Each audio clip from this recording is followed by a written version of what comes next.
You know, today marks a very significant event, and no, I'm not talking about the Yorkshire Cat Rescue Charity Ball, sadly postponed due to the current circumstances. I'm referring, of course, to the rededication of England to Our Lady. The title Mary's Dowry was first applied to England in 1381. It lapsed after the Reformation, but for the past 2 years the Catholic Church has been planning and praying for a rededication of England to Mary. And that is happening today, the 29th of March 2020. I'll come back to that at the end. For now, let's take a look at the Bible readings for today's Mass. They're about the theme of life and death, or in the case of the Gospel, death and life. So it's the story in John's Gospel about the raising of Lazarus. The first thing to notice is that Jesus doesn't simply wave his wand and resuscitate Lazarus from afar.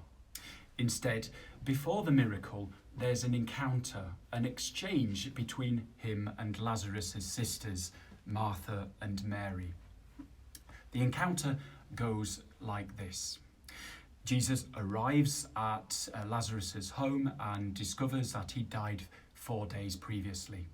Martha and Mary communicate their grief, both express their faith in Jesus and say that if he'd have been there, their brother wouldn't have died. Now at this point, it's Jesus' conversation with Martha that takes an interesting turn. He says to her, "Your brother will rise again." To which Martha replies, "I know he'll rise again on the last day."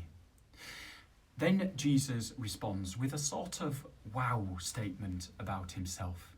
He says, "I am the resurrection. Anyone who believes in me will live." Martha is invited to assent to this, which she does.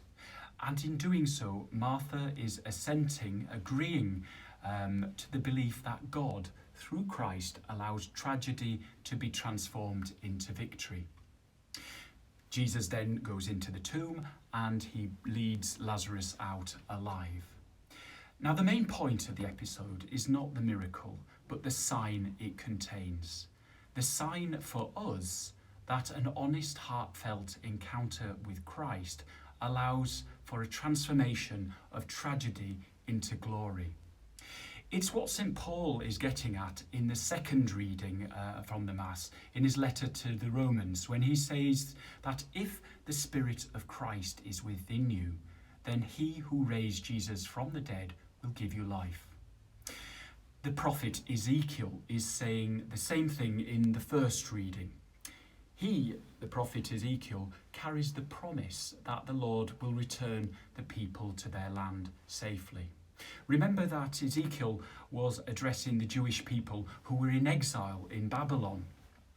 For many of us, our current situation feels like an exile, not being able to leave our homes, visit our nearest and dearest, go to Mass, all the normal things of life, and we long for a return to normality, to escape the present exile. The story of Lazarus is consolation for us. The Lord will bring us home safely. He will transform our sorrows into happiness.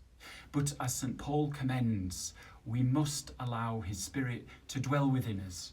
We must make a space for that encounter, that exchange with Christ, a space where we, like Martha, can affirm, "Yes, Lord, I believe that you are the Son of God, the one who gives life."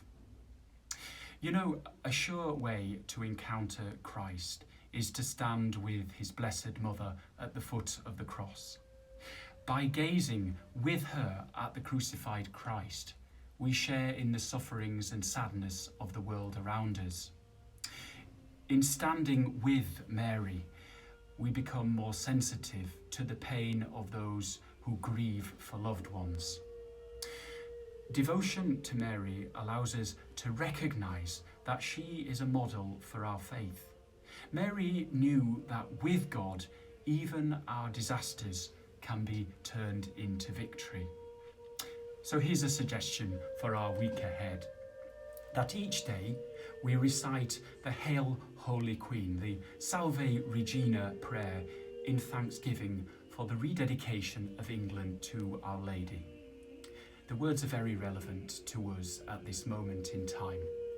So let's conclude by praying them together. Hail, Holy Queen, Mother of mercy, our life, our sweetness, and our hope. To thee do we cry, poor banished children of Eve. To thee do we send up our sighs, mourning and weeping in this valley of tears. Turn then, most gracious Advocate, thine eyes of mercy towards us, and after this our exile, show unto us the blessed fruit of thy womb, Jesus. O clement, O loving, O sweet Virgin Mary, pray for us, Holy Mother of God, that we may be made worthy of the promises of Christ.